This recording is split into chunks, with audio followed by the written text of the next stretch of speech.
Sebagai pendengar dan Polri, ini sebagai jawaban janji kami kepada Bapak-Bapak Komisi 3 pada saat kami belum menjabat, bahwa selama ini kami menunggu di belakang loket, Pak.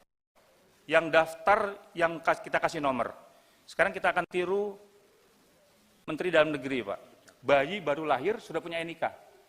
Jadi mobil baru diproduk, kita harapkan ini sudah link ke data Ranmor kita.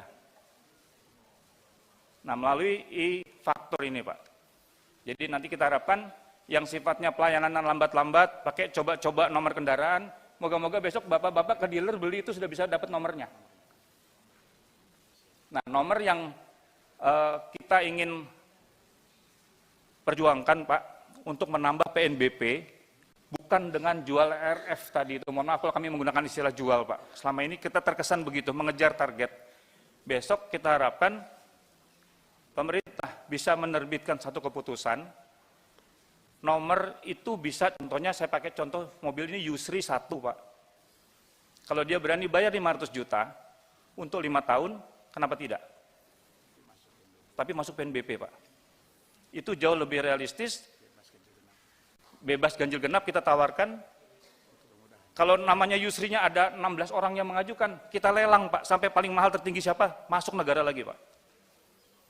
Jadi mohon izin, mungkin itu perhitungan PNBP ke depan yang jauh lebih realistis ketimbang, mohon maaf, kami mohon sekali lagi, SIM jangan dijadikan target, Pak. Kami khawatir kasat lantas kami jualan lagi. Nggak lulus, dilulus-lulusin, Pak. Sudah terjadi yang belum waktunya pindah golongan, dipindahkan, Pak. Ngejar PNBP. Nah, barangkali penawaran ini kami harapkan dukungan dari Bapak, moga-moga segera bisa terbit. Nanti plat nomor kita perbaiki, Pak.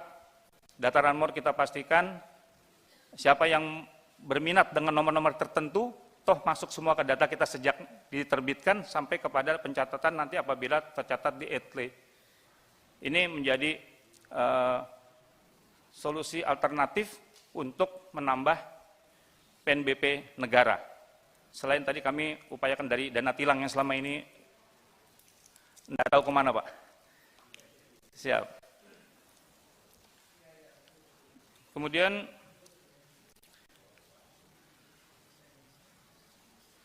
kami juga menghadirkan aplikasi ERI yang kami sampaikan tadi. ERI ini Electronic Registration dan Identifikasi. Jadi semua kendaraan masuk ke data ERI, baru nanti silakan digunakan untuk apakah swasta atau ini.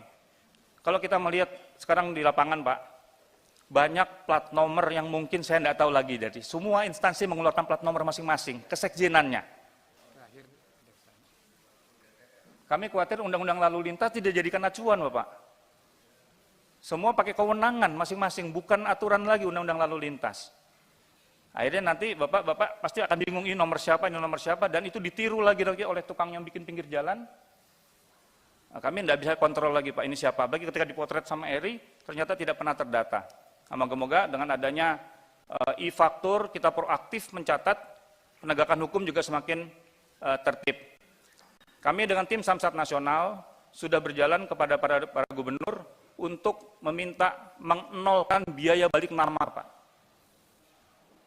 Dan pajak progresif. Karena faktanya tidak, mohon maaf bahasa Jakartanya tidak ngefek. Kenaikannya tidak ada, itu dipakai untuk menghindari pajak itu sendiri, Pak. Alasan mereka, saya mau balik nama, tapi biaya balik nama lebih mahal daripada harga kendaraannya. Sehingga data Ranmor kita tidak dapat, Pak. Sedangkan kami mendapatkan amanah mengidentifikasi kendaraan dan pengemudi. Ini yang pertama. Yang kedua, kami juga melalui data Samsat Nasional yang tadi untuk orang yang punya mobil mau 3, 4, biar saja. Tidak usah diprogresif, karena faktanya kemarin terjadi, Pak.